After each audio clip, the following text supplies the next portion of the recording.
I am Bill Stoltz with the Kenton County Public Library, and today is Monday, August 29th, 2016.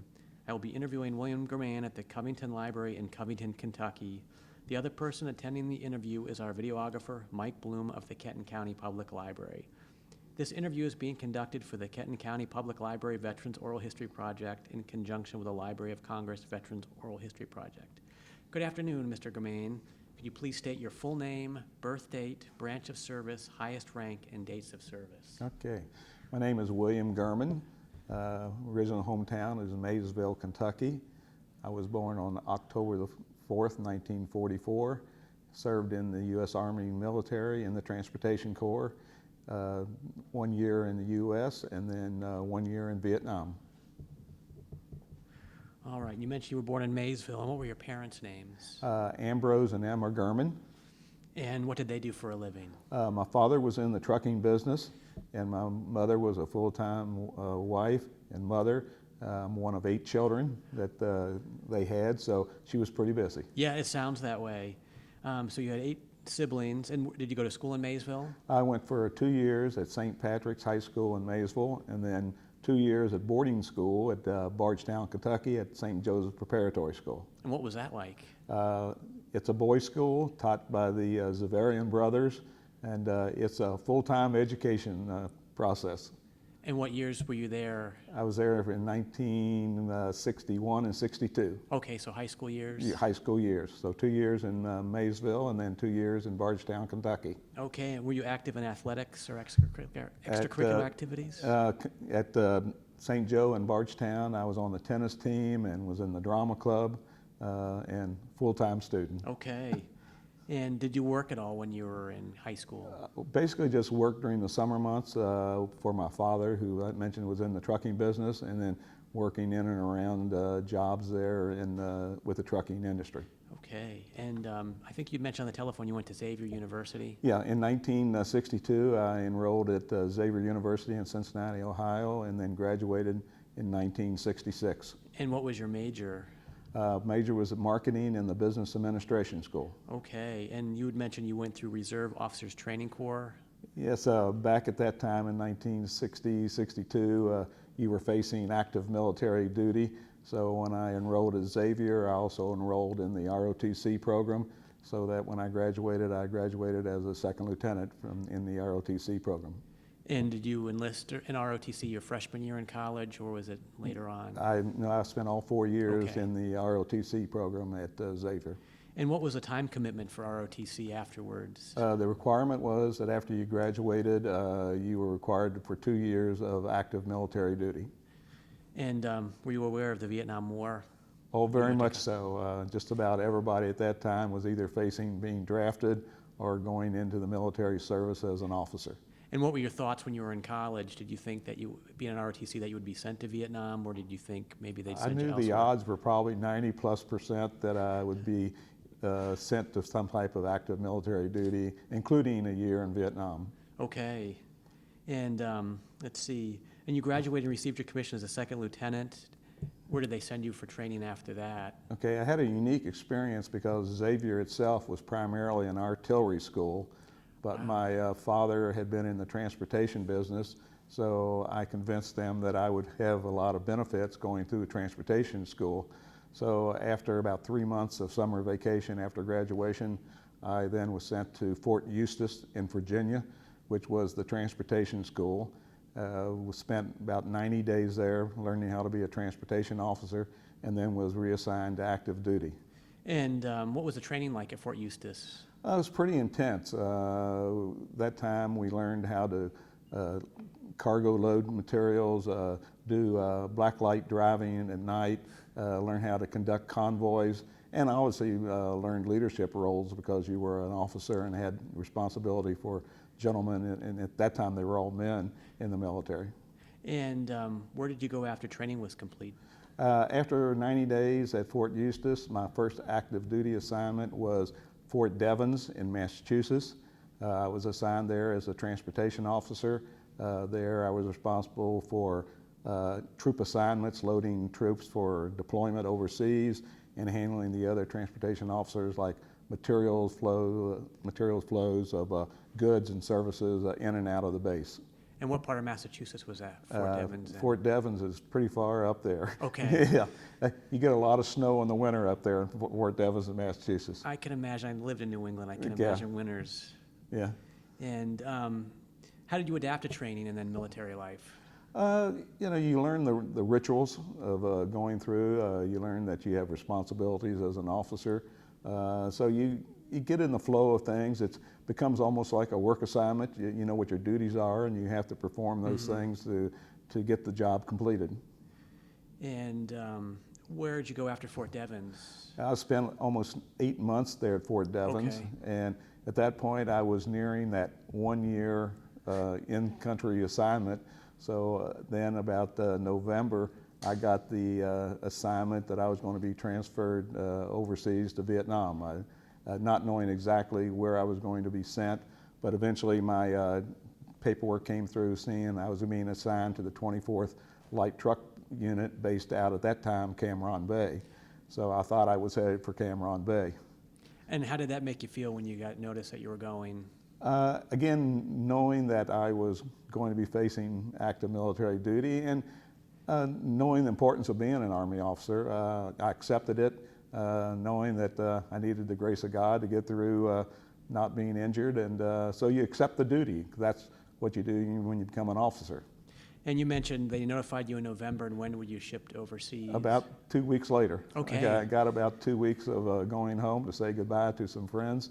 And then I flew out of Seattle, Washington to land at Cam Ranh Bay in Vietnam. Okay. Were you home for Thanksgiving, or did you go prior to Thanksgiving? I got home for Thanksgiving, and then I took off for my duty assignment. Well, good. And you were still a second lieutenant when you arrived? Yes. In those days, you got automatically promoted to first lieutenant after 1 year of active duty. So I was pretty close to being a first lieutenant when I got transferred in my orders for Vietnam. And what were your first impressions when you walked off the plane? It was a unique experience because while I mentioned we were on a commercial flight going to Vietnam, when we landed at Cam Ranh Bay, they hustled us off the plane because they were under some type of a mortar attack when we landed there. So it was a unique welcome to Vietnam. It must have been. They ran us right off into a protective area to make sure that no one got injured off that arrival of that American plane. That is quite a welcoming. Yeah. And Cam Ranh Bay, I believe, was the largest warm water port for a long time. It was, and it was a primary area for receipt of any troops, whether or not be military or Army or American soldiers to Vietnam. So it was sort of the reception area. And were you posted there for the first couple weeks? Literally for about 48 hours. Okay.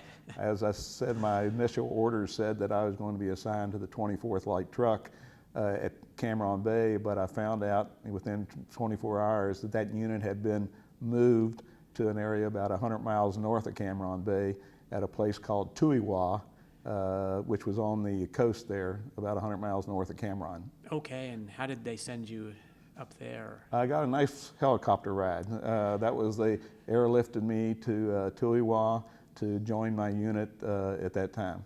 And what was that like, flying in the helicopter and seeing Vietnam from that perspective? It's an eye-opening because, you have heard a lot about what the countryside was like. Nervous, because you're actually, you're given your weapon. And the funny thing about the first helicopter ride, they told you how to sit on your flak jacket so that in case there was any shells came up from beneath, you didn't receive one in your butt. Good advice. But it was a surprise, but fortunately nothing happened on the first trip in my helicopter. And there was an air base in Tuy Hoa, correct? That is right. Tuy Hoa had an air base. They also had a medical hospital there. It was sort of a pretty good sized base there. And that's why the light truck company was based there to support the military, the air base. Okay. And what were your impressions of the base when you arrived? Well, if you were in the Air Force, you had some pretty nice accommodations. we lived in a tent, and it was our first exposure to 100-degree temperatures all the time. So you learned how to sleep where it was pretty warm. So you started off in a old canvas tent, and the barracks were basically for our troops were basically all canvas tents. So it was pretty much welcome to the war type of experience. And how was the food? Food was never that bad.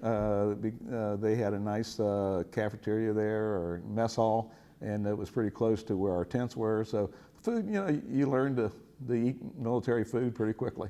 And then were you attached directly to the 24th Transportation Company? Right. The 24th Light Truck Company was composed of about 60 2.5-ton trucks. We had a motor pool there, and I was one of 3 officers that had responsibility for about 20 trucks each. Okay. And of course there was a captain there that was in charge of the 24th Light Truck Group. And what were your daily duties from day one? Daily duties changed. The primary mission of the 24th Light Truck was port and beach clearance and combat support. There was a deep water port about 20 miles from Tuliwa where they brought in a lot of ship with supplies, primarily bombs that were used by the Air Force there at Tuliwa, but then there was also a lot of building materials, because at that point the Army was building roads and building facilities, not only for the troops that were there, but trying to help the local communities. And so then you would drive the trucks to the port? Yeah, we basically ran 24 hours a day, 7 days a week. We ran port and beach clearance. We ran during the daytime without too many problems, but we also ran through the night. When I mentioned learning how to drive under blackout conditions, we would run 20 to 30 trucks at a time through the mountains to get to the port base, and had usually some type of MP support or a armored support to protect our unit as we were going up and down what was then the Highway 1. Okay, I've heard of Highway 1. Yeah, Highway 1 is sort of a misnomer. It was sometimes blacktop, but most of the time it was gravel. And you would drive the 2.5-ton trucks? Through those areas, through villages to get to the port, and then haul back bombs, plywood, food, whatever they needed there at the military base. What were the night runs like? Night runs were pretty hairy. Daytime, it usually wasn't too much of a problem, but the biggest issues was that at nighttime, some of the Viet Cong or North Vietnamese or whatever would sneak into the villages and plant landmines. And so when you run out those trucks at night, you can't always see where you're going. Right. So that was the biggest concern, more so on the evening runs than during the daytime. Were there many ambushes for your year in country, or were they rare? They were frequent enough that you remember them. Our unit was fortunate that most of the time we had enough firepower with us that we weren't really concerned about a small arms fire, but we had the biggest concern was the grenades coming in on top of us and the landmines, which was probably the biggest concern we had. And that probably doubles the worry when you have a truckload of bombs coming back. Yeah, it was interesting. We hauled a lot of napalm bombs. We learned that a single shell would not set off a napalm bomb, but if they got hit by a mortar, it might do so. You were very cautious about what went on, and so it was you had to be very vigilant all the time, and you were always felt safe when you got to the port and was in a safe zone, and then when you got back to the depot where you unloaded, that was pretty safe. But it was a pretty hairy hour drive back and forth on Highway 1 at night. So it was an hour. What was the distance, mileage? I would say it was only like 25 miles. Okay, so but I mean, again, Highway 1, when you're running 20 or 30 trucks and all the dust and the dirt, and if there was any activity going on in that area at all, you would be stopped by the Army, and you'd have to wait till they cleared an area. So you were just kind of on your toes the whole time. And you mentioned there was always usually military police that were the escorts. Yeah, we usually had MPs who were usually in a Jeep or so. And then when things got a little bit tougher, they would put what they call a quad 50, with the unit to again give us firepower, and we would always rotate the position of those units back and forth in a convoy so that there couldn't be a pattern set up to be a target for anybody that wanted to give you a little bit of excitement. Yeah, Yeah. I can imagine the excitement. What was your impressions? Did you interact at all with the Vietnamese? You mentioned the villages you went through, or was it just those quick trips that you went through? And There's a whole different array. I mean, if you've talked to a number of people that have served in Vietnam, it was sort of a stressful time. A lot of us didn't understand a lot of what was going on. As I mentioned, on these convoys, you would go through a number of small villages. You thought they were your friends most of the time, but you couldn't quite understand why, if someone had come in the night before and put a bomb in the road, that they wouldn't tell you about what was ahead. So you got to know a few of the villagers, but again, you were pretty aloft and you stayed vigilant the whole time that you were on the road. mm-hmm. We did adopt a Vietnamese orphanage there. So I read about that. Yeah, so we would go to the orphanage and be there particularly at Christmas time and go visit the kids that were there. So we tried to integrate ourselves as much as possible with the locals, but it wasn't one of those things where you developed an absolute trust the whole time. Sure. Yeah. What was the orphanage like? Scary. When you see a lot of young babies that have been abandoned, whether or not they were from the local people or dead Vietnamese or Viet Cong, but seeing all these, you see literally dozens and dozens of young boys and girls that are living in very minor conditions, your heart broke out for them. And I think the American soldier felt a warmth when they were able to do something. Whether or not we took rations there or just went there and played with them for a while. So, And were they all ages from infant up to teenage? basically, I think these maybe got as old as 10 or 12 years old, but it was there were some, I call them nuns or some caretakers there, but they were probably at this orphanage 40 to 50 of these real young, abandoned type of children. And you said it was very primitive conditions, no electricity? Pretty much no electricity. They lived in what I call small little beds and areas, and they were extremely friendly kids. They loved the American soldiers when they would come, and they hug you. And I have some neat pictures in my catalog at home of them, you know, hanging onto your leg, and even at Christmas time when we would go there and do a party for them. They were very appreciative of everything we did there for them. Well, that's interesting that you got to spend Thanksgiving with your family and then Christmas with Yeah, but Christmas is a very lonely time when you're away from home and all you've got is the ocean to look at, and you remember all the good times back home.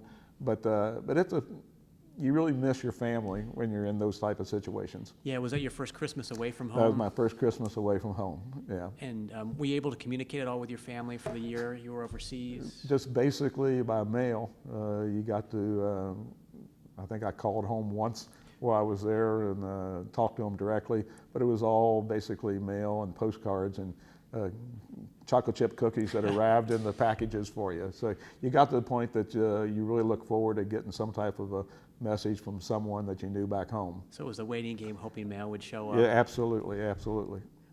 What were your impressions of your fellow officers and soldiers?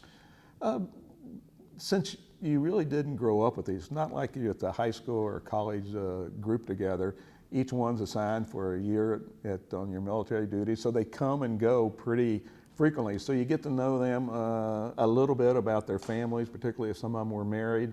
But it's almost like you've got a job to do, and every day you go get it completed, and life just goes on. And then all of a sudden you get the word that you're being transferred or moved to another unit or sent back home. So they come and go pretty frequently during that year's time that I was over in Vietnam. And you had a truck platoon. With how many men served under you? Well, basically there were 60 trucks in our 24th Light Truck, and usually they were assigned 20 to 25 trucks to your group. So, but depending upon who was there, sometimes you'd be operating with just 2 officers, and while you're waiting on another officer to come in country, so you had to go get the job done. Every day or every night, you were either being loaded for port and beach clearance or doing loading up ammunition to be in support of a military operation that was going on. And did you do any of that? And if so, did you push out into the country with the trucks to deliver? Yes, absolutely. When the 173rd Airborne or the Koreans was going forward to an outward post, they had to take everything from food to their bombs with them and their shells. So say if there's a 175 self-propelled unit that was going out to a forward base, we would send 15, 20 trucks loaded with shells and food to support them while they were out there on those units. And usually you'd be out there for 2 to 5 days in support of their operations. And then return back? You return back base, and then you'd get back home, take a shower and shave, and you usually were on the road within the next 8 to 10 hours on another run someplace. So sleep was at a premium? Sleep was at a premium. You learned how to sleep underneath a truck or wherever you could catch a few hours of rest. And you mentioned Koreans. That was part of the South Korean military. South Korean, there was a unit that was there that would come and go. They weren't stationed there permanently, but occasionally the Korean unit would come down to do a clearance area. So again, they needed support, whether it be food or ammunition, and we would often go out and carry whatever weaponry they needed for their operation. Did you get to interact much with the soldiers and officers? Just a little bit. Like I said, as an officer, you knew that you had 20 trucks there. There would be a Korean officer or an American officer in charge, and he'd tell you, what the plans were and where you needed to be, and wave you up when it was safe to move forward and take you to a supply station where you'd unload your materials. And you had mentioned you had arrived in December, and I believe it was January of 1968. During the Tet Offensive. The Tet Offensive was there during that time. That was a time when the war started changing. There were a lot more local attacks on the base. Again, a heightened amount of concern for what was going on in the neighborhoods there, and where you thought was relatively safe, it sometimes got a little testy, and again, very vigilant about what was going on. And I believe I read that Tui Hoi, the city itself, was attacked by the Viet Cong and the North Vietnamese Army as part of that. It was. Fortunately, our air base, our transportation base, was located right next to the ocean. So we had a pretty secure perimeter, although every night if you were on guard duty, you had to drive the perimeter of the base.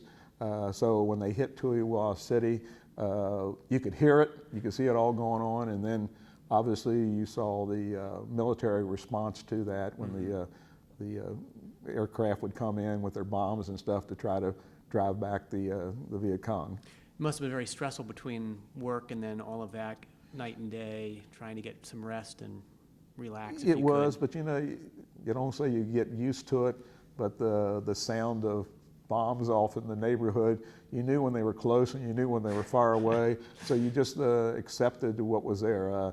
The hairiest part was when you were actually on a convoy and you got stopped on the road, when you knew there was an active military operation going on, and you just had to sit there in complete darkness sometime, waiting to get the all clear sign that it was okay to move on down the road. So yeah, you adjust to it.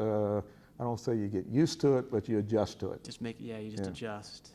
And so you didn't really have a regular area of operation other than driving from the port to the base, but often in the countryside, it just depended on what the operation was and who needed support. The primary responsibility was port and beach clearance, and the other was combat support. So we ran up and down, all the way up and down the coast in support of what military actions. If you looked at the map, you got Pleiku, Da Nang, Nha Trang, all those places that sometime were in the news of some activity going on, and you were carrying weaponry to support some military action that was going on, and when you're not doing that, you were doing your port and beach clearance activity. So always busy.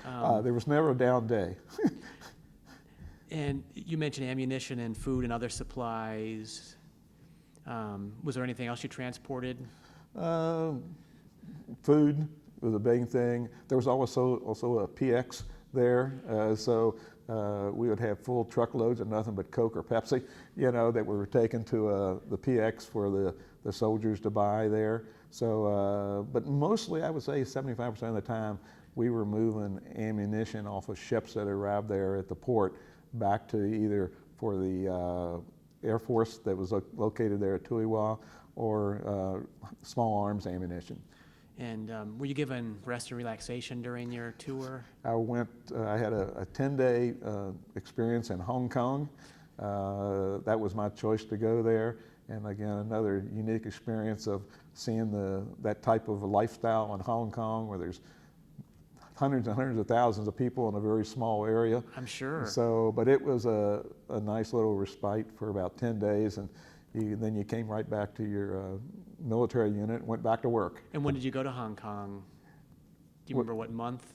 Don't remember what month it was, but it was probably usually they schedule it about 3/4 of the way through your active 1 year of military duty over there. So you arrived in December, and then Yeah. did you stay through the following December? Did they send you home in November? I was 3 days short of an active 1 year of military duty.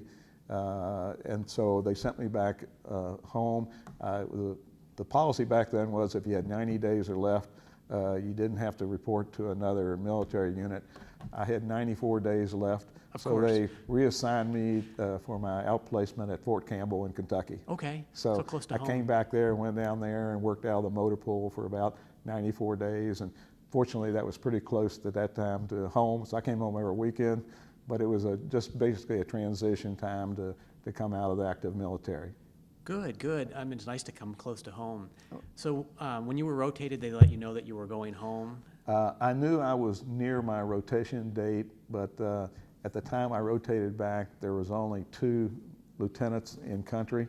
I actually ran port and beach clearance through the mountains that night on blackout, got back home at 7 o'clock, and they told me at 10 or 11 o'clock there was a helicopter waiting to take me to Cameron Bay to fly back to the U.S. So the night before my transition back, I was actually running through the mountains in blackout. I bet that was stressful. At that point, it was a little bit more stressful. You get down to the last couple of weeks, and you know anytime the orders will be coming through, you get anxious. But again, you've got a job to do, and you go get it done. So they flew you from the base to Cameron? They took me from Tuiwa to back to Cameron Bay. There was like a 24-hour processing, and then at that point, again, caught a full flight of about 180 GIs coming back home from Cameron Bay back into Seattle, Washington. Okay, and then from Seattle, did you fly back to Kentucky? I flew back to Covington.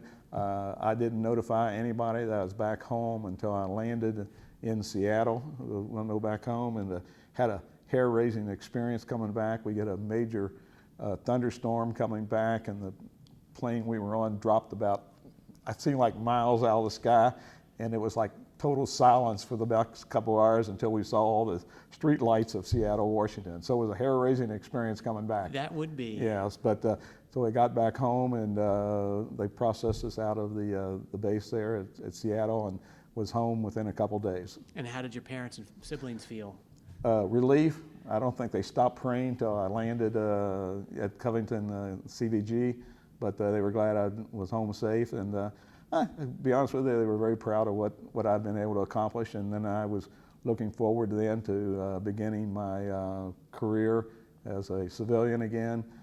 I was given the opportunity to up for another 2 years and to get promoted to captain, but I had other ideas of how to spend the rest of my life, so I opted to turn down that opportunity.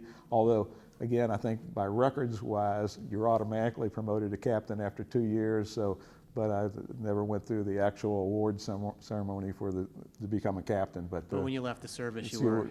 The paperwork says captain on it. Okay. Yeah.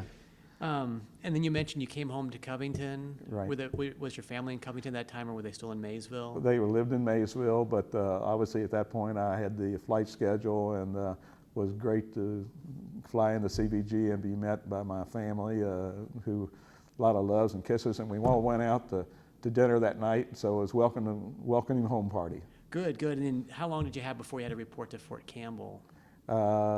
Probably a week. Okay. A week. It was one of those deals where they knew you were going to muster out, so you went down there. And again, Fort Campbell from Maysville was only a few hours drive, so it was sort of like, well, I could go through the next 94 days after Vietnam and then get out of the service. And then so you just spent 94 days at Fort Campbell, and then you Yeah, I spent you were 94 finished. days. Like I said, I was assigned to the motor pool there. Again, Fort Campbell, because of my military experience in transportation, primarily looking at loading of cars, rail cars that were being loaded with tanks and trucks and whatever they needed to send on to the port for their being deployed overseas. Wow. And you came back in late '68, so sort of Right. the height of the anti-war movement, the war in Vietnam. What was that like?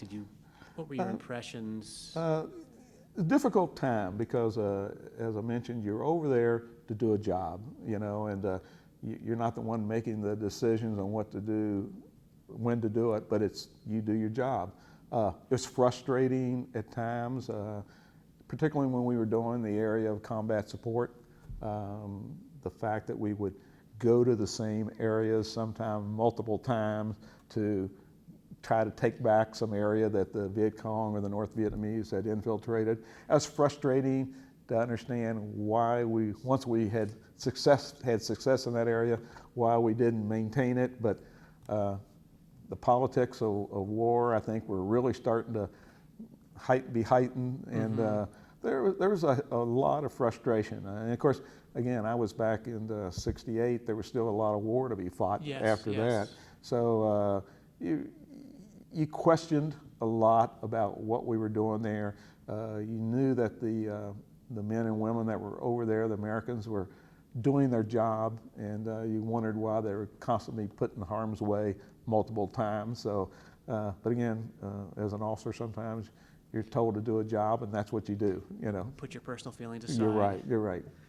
Did you see any anti-war protests here in Kentucky? Very little. I mean, I know certain parts of the country there was major anti-war protest. When you're over there in Vietnam, you got to see a little bit of it on the news, and you wondered why, because it seemed like it was aimed at the men and the women that were over there fighting, and you said, well, these people aren't the ones that are causing you to be over there. So you got frustrated with what was going on in the U.S. But again, you had to believe that we were doing the right thing to be there, and you did your job. That's basically what it came down to. So you did get to see like news coverage from home. Did you get newspapers as well? Got newspapers, particularly your family or friends would send you papers, and so you knew it was going on. But again, you just knew that you had your job to do, and you couldn't affect what was going on in the U.S. You wanted to put your time in and get back home safe.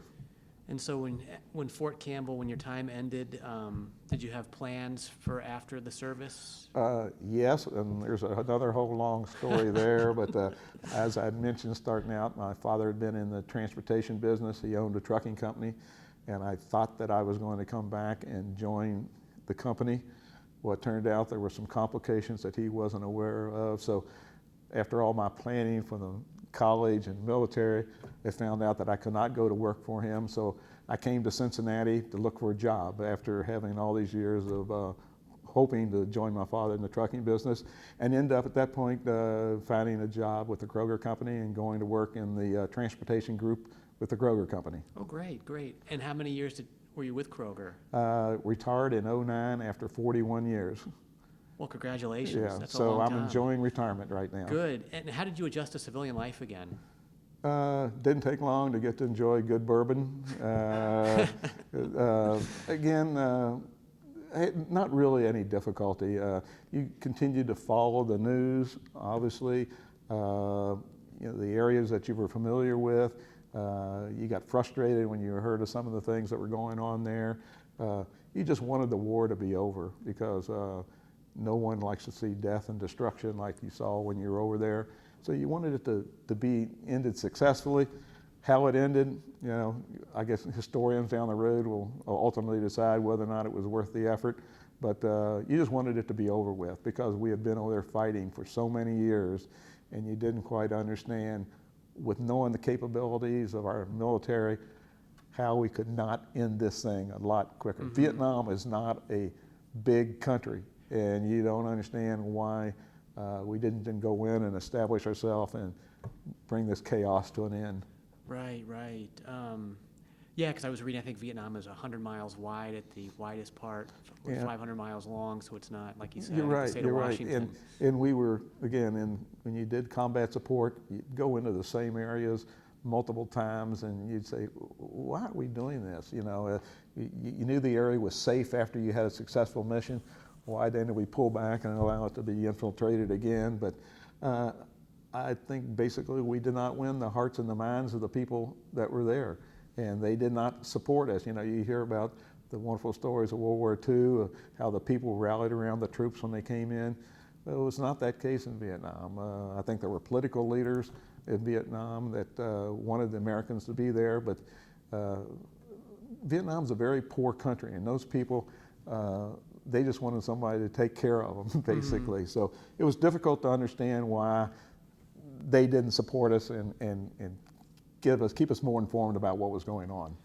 That's too bad. Have you remained in contact with your fellow veterans? Anybody from your unit? No, that was an interesting thing. The strange thing about it is that I mentioned you were coming and going all the time, whether or not you were an officer or a private being assigned to the truck company. So people were coming and going constantly. And so even when I got transferred back to the States, you basically have had very little contact with anyone that you served with over there. And are you active in any veterans organizations? I am not at this time. And big question, how did your military service and wartime experience affect your life in any way? I think I used it to understand and work with people in my business life. When you've got 20, 40, 60 men, they're there to do a job, and they want to do the best job they're capable of doing. You've got to provide leadership for them and be sympathetic to their needs. So I think being an officer gave me that ability to understand people, know that there's feelings and you got to deal with those individuals. But leadership, being held accountable, putting forward a good plan and executing it, I think that's what the military gave me the best insight into. Oh, good, good. And how has military service impacted your feeling about war and the military in general? I quite often don't understand the way that our military is used. Obviously, we're in the conflicts right now over in the Middle East. Understanding what our objective is it a political war or is it a war that's ultimately really means something to the people of the U.S.? It's very frustrating to understand what's going on over there. And again, I go back to the basic that men and women that you send into war, they're there just to do a job. And they don't make the decisions, but they're the one that has to execute it. And we got to be concerned about what our objective is and what our real goals are. And I question a lot about some of the judgments that have gone on in the last 20 years. I mean, the Middle East thing has been going on for a long time. And what have we really accomplished? You look at it today, I would say not a whole lot. But again, not as frequently, but every week or so you hear about another American soldier losing their life for what is the reason. So, it can be frustrating at times, and I wish our political leaders would be very cognizant of the sacrifice that men and women are making to support whatever decision they're making. Yeah. When you got your 10-day pass to Hong Kong, were you ready for a break? Absolutely. At that time, again, there's stress, and that's what R&R is called, rest and relaxation. And they actually force you to take that time off because they need to get you away from that stress that you're under. When you're in a forward position and you're underneath a truck and there's someone throwing in a grenade or lobbing a mortar in there, you don't get a lot of rest. It's a mental stress, and that's what the whole thing of R&R was about, to give you a short time to get away from that stress. A good follow-up to that, did you have any recreational activities on the base? You mentioned you had very little downtime, but were there anything? Oh, just the normal things of volleyball or baseball or something of that nature. Not a lot of organized activities there.